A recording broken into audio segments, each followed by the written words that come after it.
Let's talk about books. I am gonna hold the microphone. Whenever I put it on my shirt, it makes all this noise from hitting my shirt. So, the first book. I guess we can just get started. This is Tom Lake by Ann Patchett.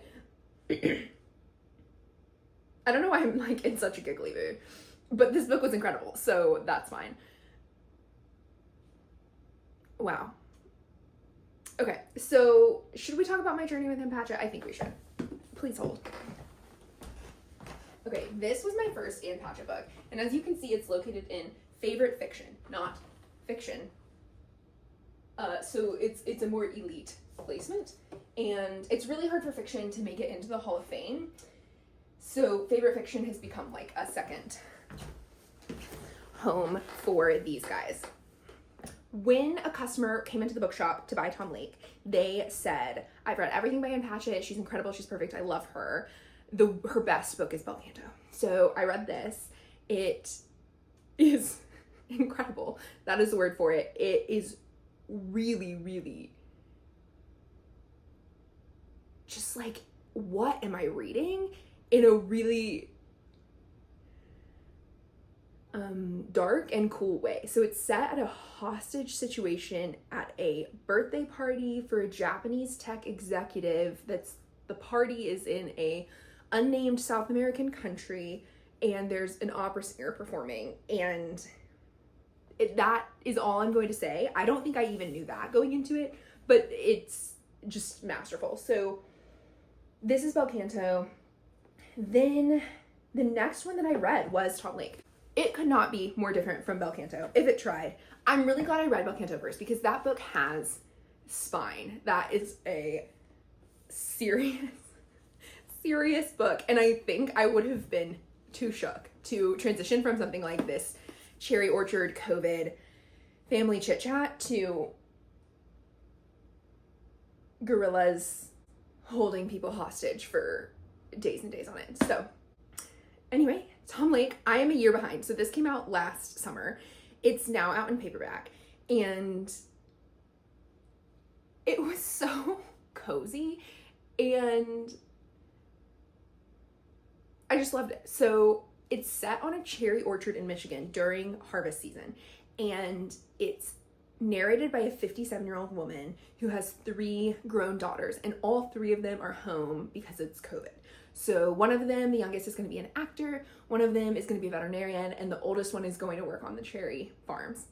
And it dips in and out of the present, which is the cherry harvest, and then the past. So the way that they're killing time is by telling stories. The mother is telling the stories of her past. And one thing I loved about that is the daughters remember things wrong, and I think that that's so true. Like, I love and really believe in like telling the stories and the legends of family, of like your specific family, to each other like over and over, even if like the details don't change. But I think in this telling, when the girls are asking a lot of questions because there is something that prompts this specific story to be told, they are learning like, oh, this guy that we thought played like your romantic interest in this play you were in was actually like your romantic interest's dad. There's so many cool moments where you get to hear inside the mom's head where she's thinking of something to say, and then she explains like, oh, I can't say that to this daughter because of this. I could say that to like this other daughter, but I'm just gonna bite my tongue or whatever. And I think that that's so like how life is, and especially how family is. And I think there's something so beautiful to seeing like the transition in relationships between being a younger mom of young kids and then a mom whose kids are now adults and moving into their own worlds and stuff. So those are kind of some of the themes. The actual plot was just so fun to read and sweet, and it's about the mom's brief acting career, or is it brief, and just kind of the first years of her life as an adult, which is also so cool for her to be telling that to her daughters when they're sort of stuck in that phase in their life and they can't like begin how they want to because of the pandemic. So it's really not pandemic heavy in any sort of way, and there's just a lot of love in this book, and there were some surprises that really got me, and I loved that. And it's also, I think it's incredible how Ann Patchett shifts her writing style depending on the book she's trying to do. In Bel Canto, it's so precise, and it's really, she's like observing things pretty sharply, and in this one, it's almost fuzzy, the way that like she's moving between the timelines and the way that you don't quite know why you're at specific points in the past timeline and all of that. But I thought it was so effective because that's like what it feels like to tell your memories and to remember things. And I love this. What a great book.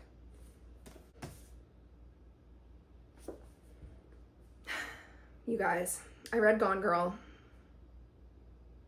by, I don't know how to say that, Gillian Flynn. Shirley. I'm gonna say that like I know how to say it, and I'm gonna start looking these names up before I actually start these videos. So you've heard of this book. It was really famous. It came out in 2012. Okay, and it's a thriller. So I've been trying to find a thriller that I like and want to recommend at the bookstore, and I have read so many that I just did not like. I didn't think they were worth reading. And for about 98% of this book, I thought this is gonna be it. And then after I finished it, it wasn't. If you don't know, this book is told from two perspectives, the husband and the wife. The husband is telling you live, basically, straight to you about what's happening because his wife just disappeared. The wife is, you're reading her diary that she's written like over the last like 10 or 15 years. And then it kind of goes from there. I thought a lot of the commentary that like the author sneaks in through the voices of her characters was pretty sharp. There's this line she has about like, the wife is looking back on when she was dating the husband in New York before they moved to like rural Missouri. And she finds out that he doesn't have scissors in his apartment. And she's like, basically don't ever marry someone or be in a long-term relationship with a man who doesn't own a pair of scissors. I just think about that so often when I hear about things about random men in their 20s and 30s that are incompetent in highly specific and unnecessary ways. I'm like, don't be with a man who doesn't own a pair of scissors. So that was one of them. There's another passage in here about the cool girl, and it's like men think she really exists. I have seen that passage referenced since reading this in like, maybe not Trick Mirror, but like a sharp like essay collection kind of thing. That kind of surprised me because I was like, oh, that's just like a thriller, but like it is actually a really interesting page or two about like how women are expected to twist themselves into this like guy's girl persona that would be like the one most worth dating, but then the woman who's telling you this is in a marriage that's falling apart and she's disappeared since she wrote this diary entry. And anyway, there was a lot of interrogating like the trap of marriage, you could say, because that fits this marriage definitely. I didn't really think the ending like delivered, but I don't have any better ideas. So it was a pretty good read, but it's not my thriller. I haven't found a thriller still. You know it's mid when I just like run out of things to say. Then I finished Cue the Sun by Emily Nussbaum. This is a book about the invention of reality TV. So it starts in, I mean, it really settles down in the 1950s, but it starts with the earliest thing she could find that was similar, which is I think called Candid Microphone, which then turned into Candid Camera, and goes until the present day. It's a really thorough and well-researched history. I was reading it at the same time that I was reading Monsters by Claire Dederer, which is about, it explores it explores how we deal with artists whose work we love, whose personal decisions we deplore. And it was really interesting to read two things that were about basically the ethics of art and entertainment at the same time. And this is organized by, every chapter is a different show, and Nussbaum is a super talented researcher. And to me, one of the things that shows skill in researching is not just the thoroughness of the research, but when they're able to tell you everything they learned really, really clearly. So you don't actually feel the labor that they put into the research until you finish and you're like, oh my goodness, I just learned so much. And they had to have gotten that from so many different like interviews and sources, and you flip through the source list at the back and everything, but you don't ever feel burdened by the research as the reader. And I think that's such a talent, and it's such a joy to read a book by an author who has that skill. So I enjoyed this. I haven't watched a lot of reality television, and I don't really consider myself like a fan of the genre necessarily. But even as I say that, like, I was thinking about that earlier, and then I was like, well, I don't know. I watched like Say Yes to the Dress in middle school, and then I watched Amazing Race, and then I watched, and once I started thinking about different shows, I was like, oh, I have seen a decent portion of a decent number of reality TV shows. So it also was a little bit in conversation in my head with Disney High, which I read earlier this year, and it's about the development of Disney Channel, not Disney, just Disney Channel, the Tween Empire, as the subtitle of this says, and was a pretty fun read. So there was a lot of tea also in Cue the Sun, a little bit less relevant to me. Like I don't know things about like Big Brother UK or Survivor, or things that if you had maybe lived through this or watched all of these shows, it would be like incredibly fun. But I love learning about something that I wouldn't have a reason to know anything else about. And whenever it's presented with just like a really talented level of writing. I also think it was interesting I had just read an article called, actually, let me see if I can find it.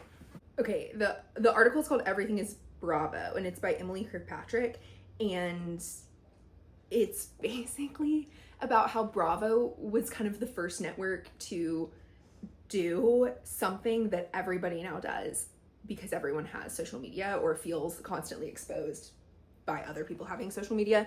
And that was a really cool article to have read before reading Cue the Sun. If you don't want to read Cue the Sun, you should just read that article, because it's sort of like a short version. But I really think the thing that I got out of this also was just like, reality TV really does matter. And I mean that in the sense that it affects our world and the way that we live and the way that we think about things and the way we experience things, and to get to see where that came from and to get the behind the scenes stories of that, and then to see the arc of how it developed over time from like An American Family, which I think was like 60s, 70s, to the shows that there are now. Puppy on the move. Good girl. Was just really cool. So if you love reality TV, you will really love this. I just mailed it to Emma because she was like, I married into a Survivor family, and there's a whole chapter on Survivor. She also isn't trying to be exhaustive. So there's not like a chapter about every show. She does her research and basically does a chapter on the shows that did something new or changed something in the way that reality TV works. The one complaint I had was there were some producers that were pretty consistent during different chapters, but I wasn't able to keep them straight. Like, I don't know who they were, and sometimes I wish I did, because that's an interesting through line, but also it didn't matter that much. So anyway, that was a good read. And then we have Monsters by Claire Dederer. I picked this up because I was working on a Substack article where I was looking at music videos by different artists, and I was trying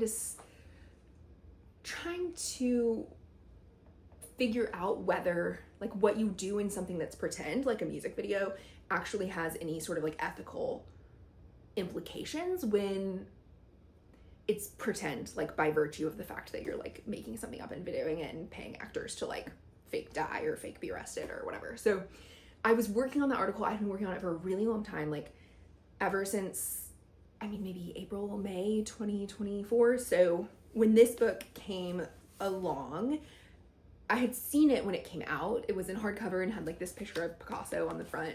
And so I picked it up. I was like, I'll maybe just kind of like skim this for a little research, see if any of it helps me. And I like started on page 1 and read straight through, which means this book basically like jumped my TBR. And it was so gripping isn't quite the right word. The word essay, so you could say this is a collection of essays, comes like originally from like you would essay out to like explore something, like the idea that you're going on a little trip to like look around or whatever.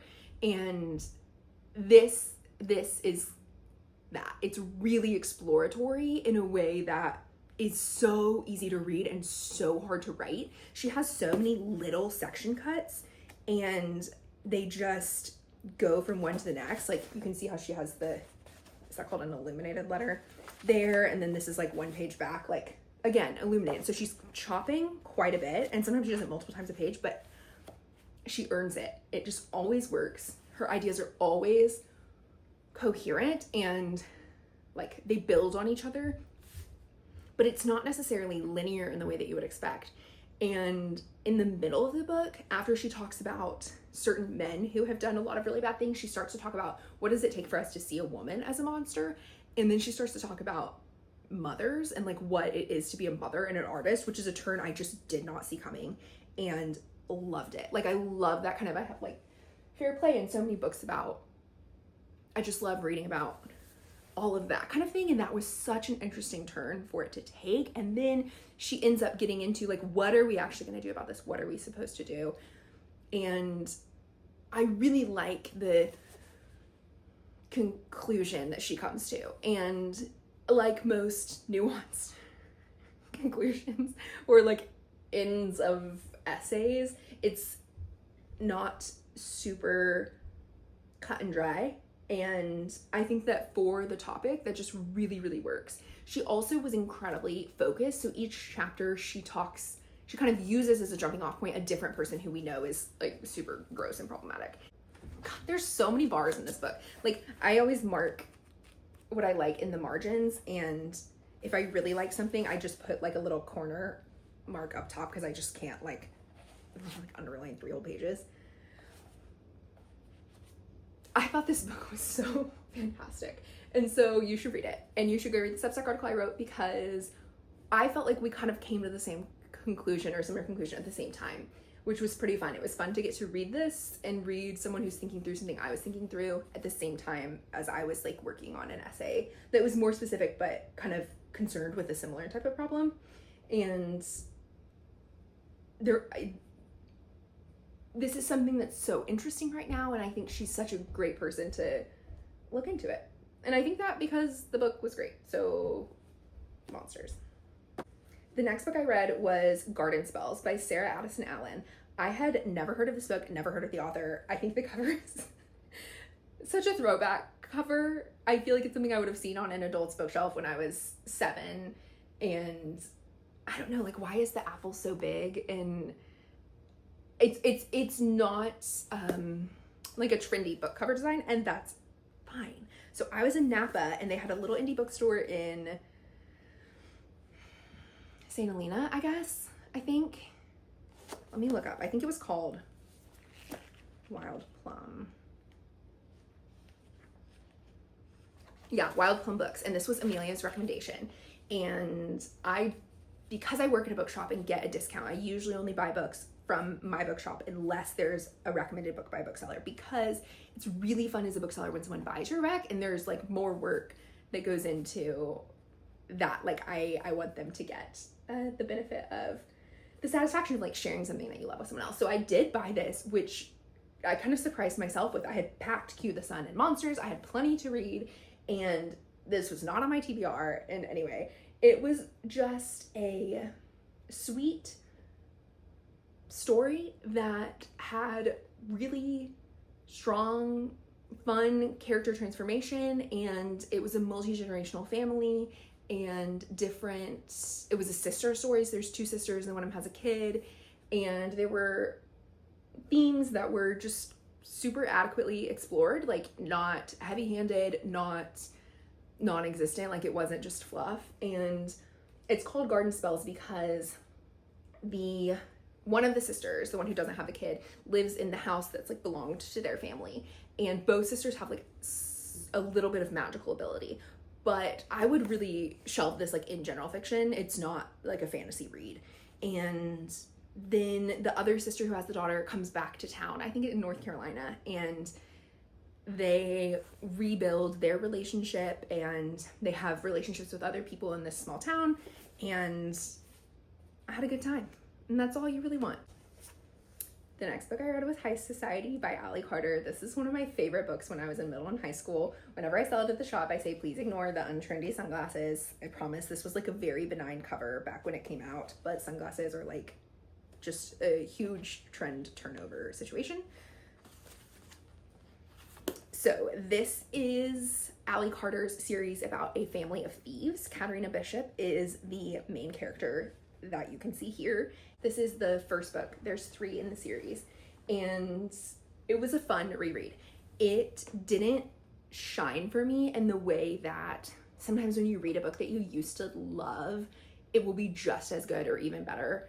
I feel that way about all of these books right here. The Betsy Tacy, The Pinderwicks, and Mysterious Mimic Society. Those books always just like, it's like they're constantly alive. Like every time I read them, I love them just as much or even more. And this book I remember really loving when I was in like early high school or something. And when I read it this time, I was like, that was a good book. That was a good story. It didn't like delight me in some extreme sort of way, but it's really fun to read a heist narrative, and the traveling that they do is a lot of fun. So I recommend it, but I don't like, I probably won't reread this anytime soon. And my favorite middle grade and YA books, I just want to reread like once a year. The next book I finished was Go Ahead in the Rain by Hanif Abdurraqib. I picked this book out because the Book Fair Pod girlies recommended it, and I had wanted to read There's Always This Year, which is the book that he wrote that was really big a year or 2 ago. And then he also has They Can't Kill Us Until They Kill Us and A Little Devil in America. After finishing this one, I think the book I should have read was A Little Devil in America. And I think it's kind of a bummer when you pick like almost like the wrong book by an author to read, because the amount of time it takes you to read a book is measurable. And you could have been reading one that like I feel really confident that I would have liked, A Little Devil in America, and I hope that I get around to it one of these days. But this book was a little bit, so it's about A Tribe Called Quest, which is a 90s rap group that I am not super familiar with. It was about as specific as it promised. So it really was about A Tribe Called Quest almost all the way through. And he doesn't do quite that same thing with There's Always This Year, his most recent book. That one, it's sort of like uses basketball as a jumping off point and then goes anywhere that it wants. This one was really specific all the way through. He's like writing letters to the group members basically, and it was readable. He is a readable writer, but it wasn't like my book, which is fine. And it was pretty short. There were some great lines. He is also a poet, so just like the respect for language is high, and now I have read it. And if you like A Tribe Called Quest, or if you were alive in the 90s, you might absolutely love it. The next book I read is called The Nimbus. It's by Robert P. Baird. And this is an ARC, which is a book that you get before it comes out. It stands for Advanced Reader Copy. And Megan grabbed it from him in the shop because Annie Dillard blurbed it. And I love Annie Dillard's other work. So Pilgrim at Tinker Creek, you can see, is on the Hall of Fame.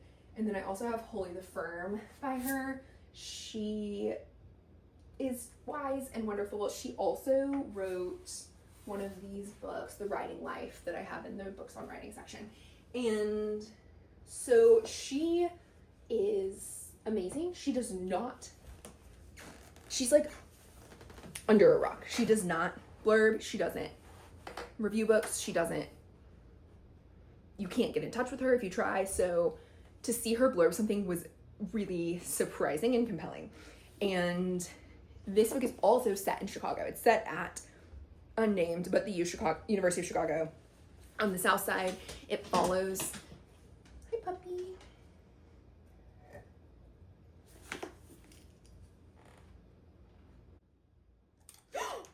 I'm so sorry you couldn't see that. I can see how you would get confused. I wanted you to like snort into it and like make funny noises. I don't think you could see that, but Dakota and I just had a little moment with the microphone. So this book is set at the University of Chicago. It follows a family where the dad is a fancy tenured professor in the divinity school, and the wife was a writer, but now she's mostly a mom. She also is a consultant, but she kind of backed off those hours, and they have a 5-year-old and a 3-year-old son, both sons. And so the action of the book begins when the dad's, graduate assistant is watching the kids super briefly, and the kid starts glowing, the 3-year-old, like literally glowing, but only some people can see it, and they call it the nimbus, so hence the cover. It goes from there, which, like, what do you do with a glowing child? Kind of is the question, because can you take it outside, can you act like it's normal, and then only certain people can see the nimbus, and the mom is one of the people who can't. And so it uses that to look at different questions around divinity and belief and like how the divine like engages and how it manifests in the world. I thought it was super enjoyable. There's a decent number of paragraphs that are sort of like thoughtful or like exploring existential questions, and I think it can be really easy to mess that up in fiction, like to become really preachy or annoying, or just like, no, this isn't like the character talking, this is clearly the author talking. And this book didn't do that. It was effective when a character would be thinking about like, oh, what does it mean that I don't have time for myself, or what does it mean to like try to get in touch with a god that, you know, has this like inconsistent glowing situation, or anything like that. And I really thought he did it with a light touch, and I appreciated that, because there's 2 other books that don't, and people love them. But for me, Gentleman in Moscow was a little bit too heavy-handed, and Beartown by Frederick Bachman, and now the author is like explaining things to you as if you've never like thought a thought in your life. And both of these books I gave 4 stars to, actually all 3 of them, including Nimbus.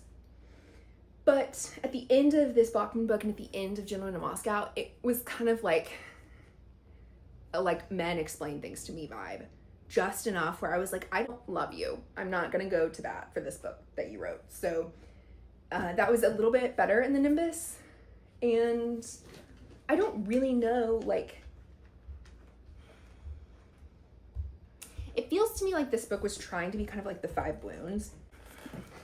This is The 5 Wounds by Kirsten Valdez-Cade, and it is another book that has overt religious themes, but is not obnoxiously religious. Like, it's just because people have religion in their lives, and the characters in both of these books are fully fleshed out as characters in a work of fiction. So to me, the discoveries in the Nimbus were just not that interesting. Like, I didn't feel transformed as the reader by what the characters were learning or experiencing. So I think that that's why it wasn't a 5-star read for me.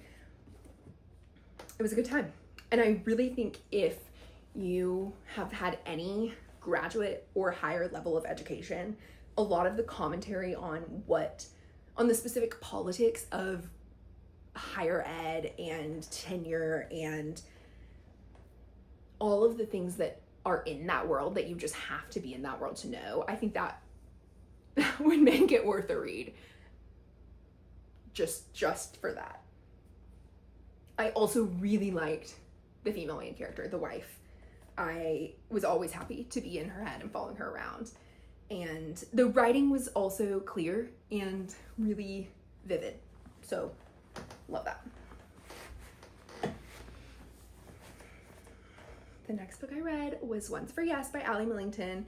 This is a middle grade book, and it follows two neighbors who live in buildings across the street from each other, and the little girl's building is going to be torn down, and it's called the Odenberg. It also narrates some chapters as a building, so there's a little bit of magical realism in this, and it was a darling story. It was really bittersweet, but it wasn't hugely like oppressively dark, and I appreciate that balance in a middle grade book. I think it can be hard to strike sometimes. You can tell literally from the color of the cover like what kind of book this is going to be, and it touches on some themes around like themes of gentrification, but it's mostly about family and loss and grief and responsibility.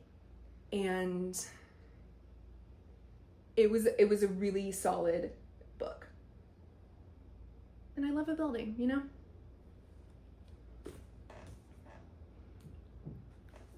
The next book I gave 1 star to. This is Theo of Golden by Alan Levi. And it was awful. And a couple of people that I love really, really liked this book. Like, really liked it. And I didn't. I feel this way about the way about this that I feel about Wild Dark Shore, which I'm roasting in the June video, which is that like I could just rant about this book for an inordinately long amount of time, especially for how much I disliked it. Half the time when there's a book I really don't like, my review will be so long because it's so satisfying to just like rip apart all of the things that I had to go through while reading it. And sometimes I remember, this is not worth your time. You don't care that much. Let me just tell you. This is about a small town in Georgia, and a man named Theo moves there, and he is so eccentric. He's so eccentric, you would not believe how eccentric he is, and we will tell you over and over. And he's gonna make friends, and he's gonna sit, and he likes to just look around because the world is beautiful. And people should remember that. And he will make friends at the coffee shop, and he will make friends with an artist, and he will make friends with a little man solicitor consultant guy who is going to handle his business. And he gets an apartment in that guy's office, which is so beautiful, thank goodness, because he could not bear to live somewhere not perfectly beautiful. And he's going to move through life. And at the coffee shop, he notices there's these sketches on the wall. And he's like, who are these sketches of? And the coffee shop owner, who he becomes friends with, is like, these are done by a local artist, and they're of people from our town. And Theo is like, oh my gosh, why are they only $95? These are worth zillions of dollars. This art is so good, and I know things. And you're like, okay. And so he decides, and you're supposed to think this is so touching. He decides to spend his own money on these portraits, and then invite the people who are in the portraits to meet him on the bench in the square, where he will then give them the portraits because he has goodness in his heart. And that's it. That's the whole plan. He doesn't need anything. He doesn't, whatever. Sometimes they'll chat, sometimes they won't, but he just wants to be a giver.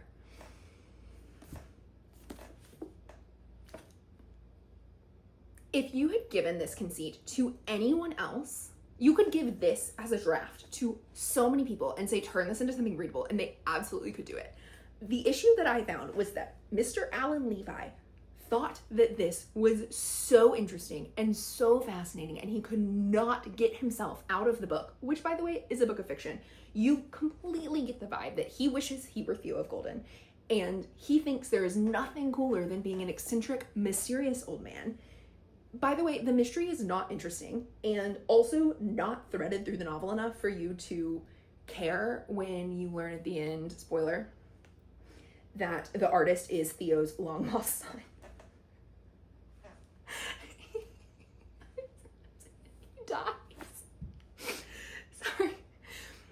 Okay, going to the George Saunders quote that I always quote, which is like, a reader is willing to forgive a coincidence in direct ratio to how badly the author needs the coincidence to happen. Throughout this whole book, the author is like, Theo only lived in Golden for 1 year. Just a year. And you're like, why? He seems so happy here. Because he falls off the balcony balcony and dies. And then, because he's so well prepared, he has this like painting that he made up in his apartment, and the artist, who is his son, is invited to go into his apartment, even though they're like sort of friends, but he's just one of Theo's many friends. He hasn't been focused on to the degree he would need to be focused on for him to earn being the author's surprise son.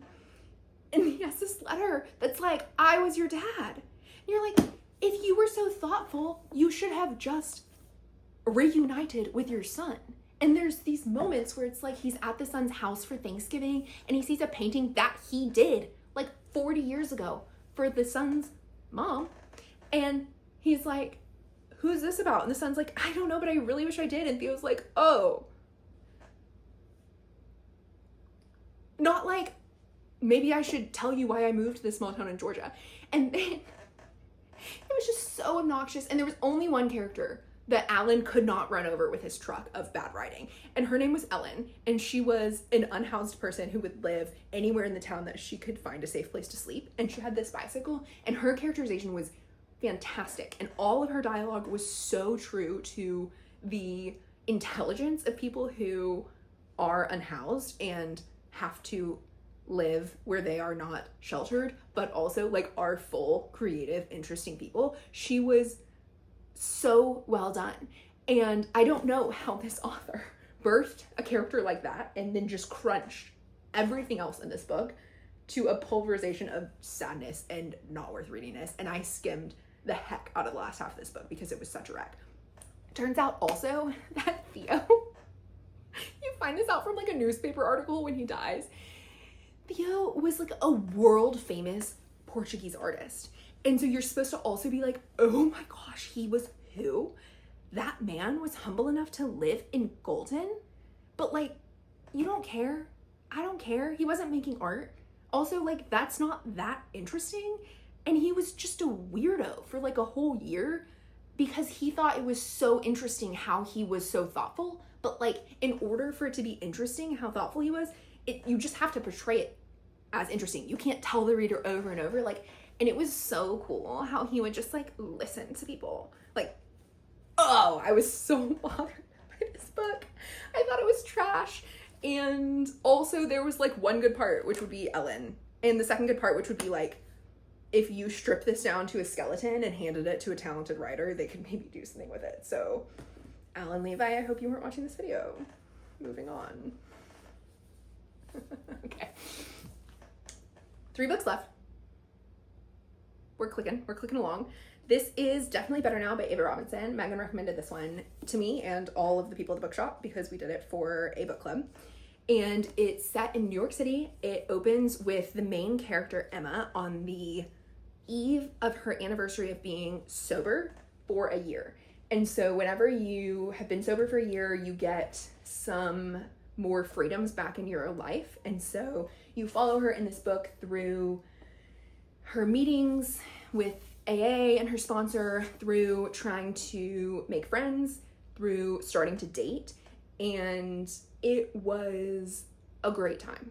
It was one of those books where it's dealing with something hard, just like sometimes life is dealing with something hard, but it wasn't being too precious about it, but it also wasn't like trying to be too smart about it either. Sometimes I just want to read a really straightforward book, and this is exactly what that was. So I really appreciated that. I love sometimes just like a book where the character transformation is achieved through plot. Like, oh no, I'm gonna make a dating app profile. Oh no, I accidentally was, I have to figure out what to do about this guy at work who's been gross. Like, sometimes that's just how life is, and sometimes I don't want to think that hard, but I still want to be handed something of substance.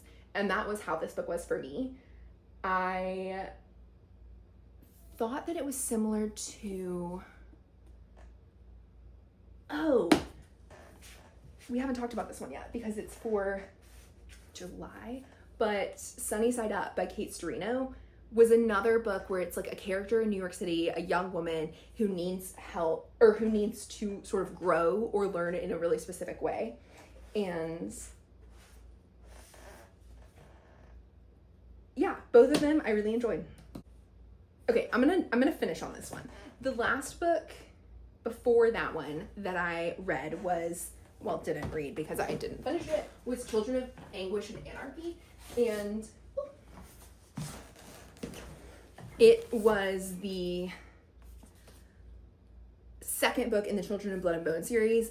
I got like 20 or 50 or something pages in and just wasn't interested. I just really didn't care. So I just decided that I'm not going to finish the series.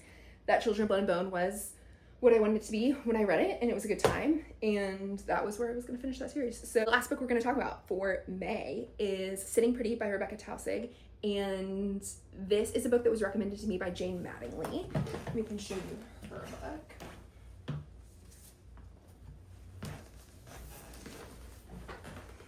Jane wrote This Is Body Grief, which I got to do an event with at the shop about the release of this book, and both her and Rebecca are wheelchair users, and they have different, that's kind of, it goes from there. But I had asked Jane, like, what are some of your favorite disability books? And she was like, this one is just an all-timer. As you can tell from the wheelchair type, well, maybe. Anyway, the wheelchair type on the front, this is like a custom wheelchair. So Rebecca had cancer when she was 3, and I think that was what caused her to lose or to become paralyzed in her legs. So she's been in a wheelchair her entire life. And this is, I love the subtitle, The View from My Ordinary, Resilient, Disabled Body. She organized this by essays, which I liked. I think the other option would have been to organize it like a memoir. So like A to Z, like this is my life in order. And some of the essays were stronger than others. I will not forget though what I learned from this book, which is just like exactly like the view from like what it's like to live in a wheelchair and what is hard about that and easy about that in ways that I wouldn't know or necessarily think of, and I will like value that forever. And for that, like, I think everyone should read this book. There was the writing wasn't the strongest writing that I've ever read. There was one essay that was so fantastic. It's called The Price of Your Body, and it's about health insurance and how that's connected to employment and how that affects like your ability to live when you're disabled. And she talks about having to find housing that she can get into with a wheelchair. And then when I started thinking about that, I was like, yeah, I can't picture almost every place that I have lived and every place that my friends live now are not wheelchair accessible, and how difficult it was for her to find a place to live in Kansas City that she could afford. There's so many interesting side stories in here, and kind of like Frighten the Horses, which I'll talk about next month. I think it's important not to see a book like this as like representative of everybody who's ever lived in a wheelchair. At the same time, learning one person's really specific opinions is super, super valuable and gives you a lot of ingredients to build empathy in the future. And so that was my take on this. I said that the writing wasn't great. What I said in my review was, yeah, she used rhetorical questions, lists, and random structure breaks too often. So there would just be like a blank between paragraphs, but it wasn't doing anything useful, and it was keeping her from building to something interestingly. Opposite of Monsters. Monsters would have structure breaks that were seemingly random but really effective, and this book didn't have that level of finesse. And then I said, she didn't build arguments very well, didn't use the structure well, especially like within each essay. She kind of knew what she was doing with each essay as like a separate thing, but then within that, she didn't build to anything. It was like she invited the reader to a kitchen full of okay, I think I said this wrong. It was like she invited you to dinner, like to a dinner party at her house, and then you walk in and there's a kitchen full of ingredients, and she's like, snack on whatever you want, rather than like inviting you to dinner and like presenting you with a meal. That's not a judgment on hospitality. Like, it's just a metaphor for, if you're handing me a book, I want you to have constructed something that is able to stand on its own and is not just like a little pile of toothpicks on the ground. So that was a little bit of a bummer. One thing that's fun is this is set in Kansas City. I haven't read a lot of books set in Kansas City. And she also teaches high schoolers. So there was a fun essay about what it's like to try and teach high schoolers about disability. And yeah, I would recommend it. 8 fiction and 4 nonfiction and 1 DNF. Technically, I did skim the end of Theo of Golden. I'm a huge believer in quitting books that are not worthwhile, but we're counting that one because I did skim to the end to find out about the dramatic death that feel like I should be sorry that I laughed at, but I'm not. So I will see you next time.